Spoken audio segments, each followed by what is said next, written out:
Hello guys, எத்தனை பேர் ஈஸ்டருக்கு பிரியாணி செஞ்சு சாப்பிட்டீங்க? இப்போ ஹோட்டல் ஸ்டைலில் குயிக்காக நம்ம எப்படி டேஸ்டியாக பிரியாணி செய்யலான்னு சொல்லிட்டு நான் உங்களுக்கு சொல்லித்தர போகிறேன். ஸோ நம்ம வீடியோக்குள்ளே போகலாமா? ஃபர்ஸ்ட் ஸ்டெப்பாக சிக்கனை நல்லா வாஷ் பண்ணி எடுத்து வச்சுக்கோங்க.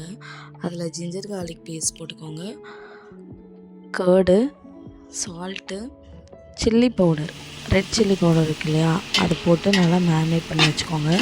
இது ஒரு 20 மினிட்ஸ் நல்லா மேரினேட் ஆகணும். இப்போ நம்ம ஒரு பேன் எடுத்துக்கிட்டு உங்கள் வீட்டில் என்ன பாத்திரம் இருக்கோ நீங்கள் அதில் செய்யலாம். இப்போ நான் ஒரு 1.5 kg கிட்ட செஞ்சுருக்கேன். ஸோ அதனால் நான் பெரிய பாத்திரத்தில் எடுத்து செஞ்சுருக்கேன். நான் இதில் ஆயில் கொஞ்சம், கீ கொஞ்சம், பட்டை வகைகள்லாம் போட்டுட்டு ஆனியன் நல்லா சார்ட் அவுட் பண்ணணும். ஆனியன் நல்லா கோல்டன் கலரில் வரணும். அதுதான் பிரியாணிக்கு நல்லா டேஸ்ட் கொடுக்கும்.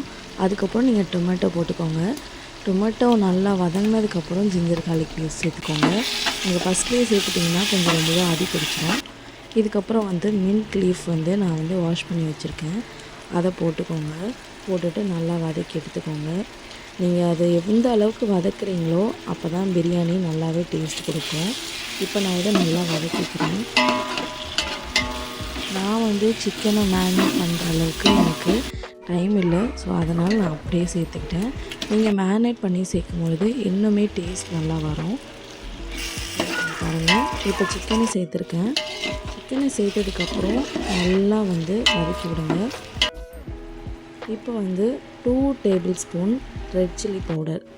இது ரெட் சில்லி பவுடர் காரமும் இருக்கும், டேஸ்ட்டும் நல்லா கொடுக்கும், கலரும் கொடுக்கும். ஸோ நீங்கள் 2 ஸ்பூன் ஆட் பண்ணிக்கோங்க. ஆட் பண்ணி நல்லா வதக்கிக்கோங்க. 1 நிமிஷம் மட்டும் நீங்கள் க்ளோஸ் பண்ணி, லிட்டை க்ளோஸ் பண்ணி நல்லா வதக்கி விட்டுருங்க.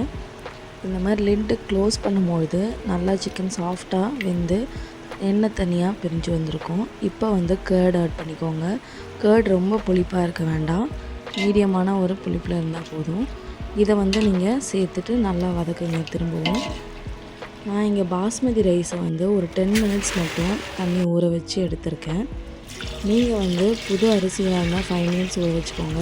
பழசாக இருந்தால் நம்ம ஒரு 10 மினிட்ஸ் ஊற வைக்கணும். இப்போ நான் 1.5 kgன்றதுனால ஒரு 2 டம்ளர் தண்ணி அரிசியில் நான் ஊற வைக்கும் போது சேர்த்துட்டேன். ஸோ அதனால் நான் இங்கே பேலன்ஸ் இருக்கிற அமௌண்ட் ஆஃப் வாட்டர் மட்டும் சேர்த்துருக்கேன். இப்போ உப்பு கரெக்டாக இருக்கான்னு போட்டுட்டு நீங்கள் செக் பண்ணிக்கோங்க. கூடவே லெமன் ஜூஸ் ஆட் பண்ணிவிட்டு நீங்கள் க்ளோஸ் பண்ணி வச்சுருங்க. க்ளோஸ் பண்ணி நல்லா தண்ணி கொதித்ததுக்கப்புறம் நீங்கள் பாஸ்மதி ரைஸை போடுங்க. போட்டுட்டு நல்லா மிக்ஸ் பண்ணிவிட்டு உப்பு எல்லா காரம் கரெக்டாக இருக்கான்னு செக் பண்ணிக்கோங்க. இப்போ கொத்தமல்லியை மேலே தூவிட்டு லிட்டை க்ளோஸ் பண்ணிடுங்க. லோ ஃப்ளேமில் ஒரு 10 மினிட்ஸ் வச்சுட்டு அதுக்கப்புறம் டம்மில் ஒரு 10 மினிட்ஸ் வச்சு எடுத்திங்கன்னா சூப்பரான குயிக்கான டேஸ்டியாக ஒரு சிக்கன் பிரியாணி ரெடி ஆகிடும். ரொம்பவே சூப்பராக வந்திருந்தது. நீங்கள் ட்ரை பண்ணி பாருங்கள். ரைஸ் எல்லாமே ரொம்ப உதிரி உதிரியாக இருந்தது. சிக்கனும் நல்லாவே சாஃப்டாக வெந்து ரைஸ் பார்க்கறதுக்கே ரொம்ப ஜூஸியாக இருந்தது. சாப்பிட்றதுக்கும் ரொம்ப டேஸ்ட்டாக இருந்தது. நீங்கள் ட்ரை பண்ணி பாருங்கள். பார்த்துட்டு எப்படி வந்ததுன்னு கமெண்ட்டில் சொல்லுங்கள்.